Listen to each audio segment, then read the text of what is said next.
Good morning, welcome back to my channel GS world group Sandesh. आज हम लोग current affair से कुछ महत्वपूर्ण प्रश्नों की व्याख्या करेंगे जो राष्ट्रीय और अंतर्राष्ट्रीय घटनाक्रम से संबंधित है। 20 जुलाई को कौन सा 20 जुलाई को कौन सा दिवस मनाया जाता है? तो यह है विश्व शतरंज दिवस। कौन सा? विश्व शतरंज दिवस। और यह दिवस फीडे की स्थापना 20 जुलाई को हुई थी, इसलिए मनाया जाता है। और फीडे का मुख्यालय कहाँ है? लोसाने, स्विट्जरलैंड।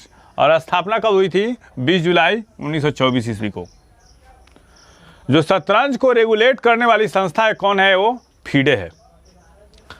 और भारत के सर्वश्रेष्ठ शतरंज के प्लेयर कौन है, कोई बता सकता है? विश्वनाथन आनंद। कौन? विश्वनाथन आनंद है। विश्वनाथन आनंद। और शतरंज की कुछ खेल शब्दावलियां: नाइट, पोन, एलो रेटिंग,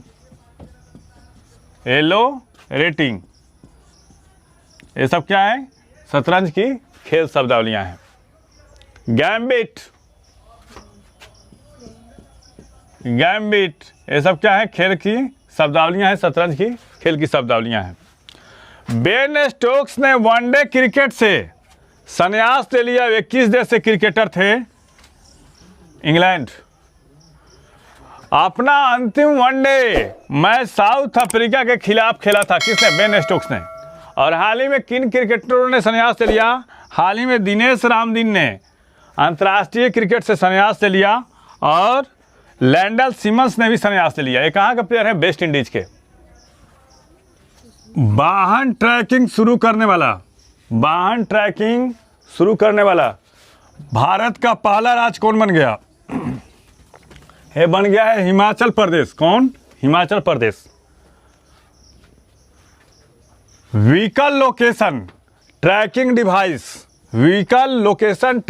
डिवाइस से लैस सभी पंजीकृत वाहनों को इमरजेंसी रिस्पांस सपोर्ट सिस्टम से जोड़ने वाला भारत का पहला राज्य कौन बन गया?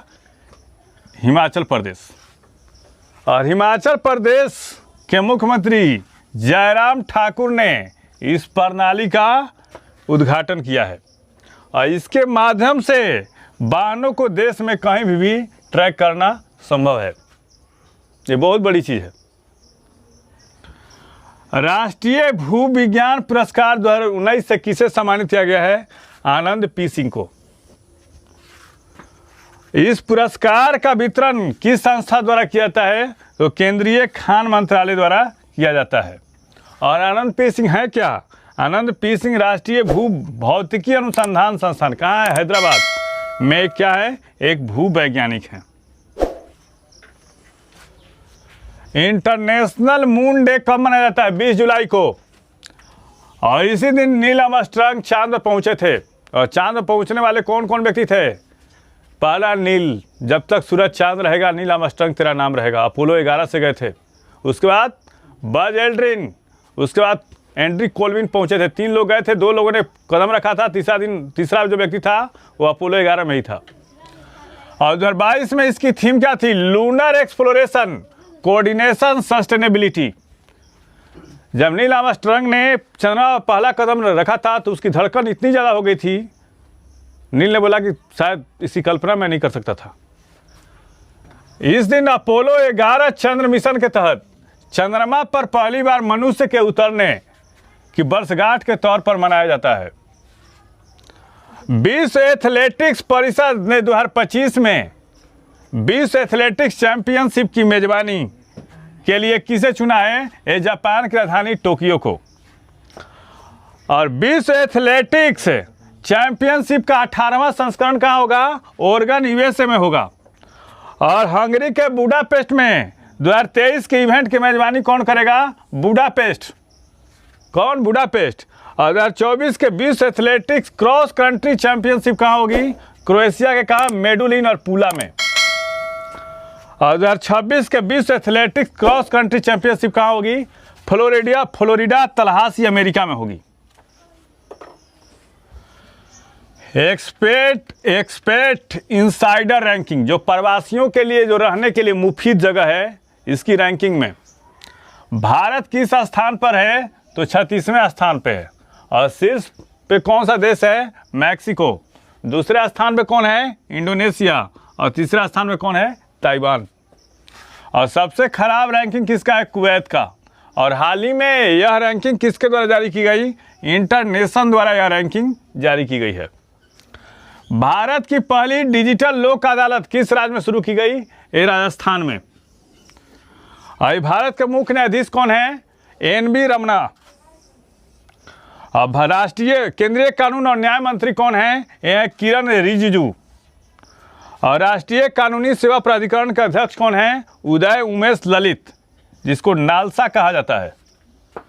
और राजस्थान के मुख्यमंत्री अभी कौन है? ये है अशोक गहलोत।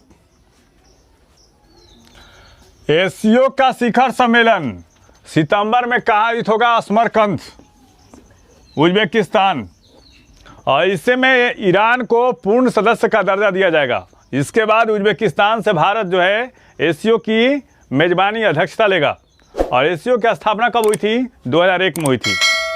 और एशियो के लिए नवीनतम जो 10वां देश का जो आवेदन दिया है वो किसने दिया है? बेलारूस ने। भारत का पहला 100% लैंडलॉर्ड प्रमुख बंदरगाह कौन बन गया है? जवाहरलाल नेहरू पोर्ट, जो PP मॉडल पर आधारित होगा।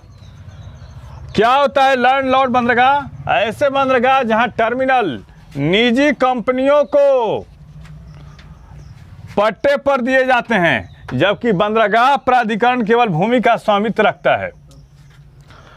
और जवाहरलाल नेहरू जो पोर्ट है, मुद्रा पोर्ट के बाद भारत का दूसरा सबसे बड़ा कंटेनर पोर्ट है। और यह नवी मुंबई में स्थित है। कहाँ पे? नवी मुंबई में। और इसे मुंबई पोर्ट से भीड़ को कम करने के लिए विकसित किया गया था। और इसे किस नाम से जाता है? इसे नावा शिवा पोर्ट भी कहा जाता है। भारत के लिए विदेशी प्रेषण में शीर्ष राष्ट्र कौन बना? ये बना है अमेरिका। अमेरिका का योगदान कितना रहा? 23% योगदान रहा। और UAE का कितना रहा? 17 से 18% योगदान रहा। और प्रेषण प्राप्त करने वालों में शीर्ष राज्य कौन बना? महाराष्ट्र। इस चैनल के माध्यम से सही विषयों का तथ्यपरक विश्लेषण किया जा रहा है। आप इस चैनल से जुड़िए, लाइक कीजिए, सब्सक्राइब कीजिए। Thank you.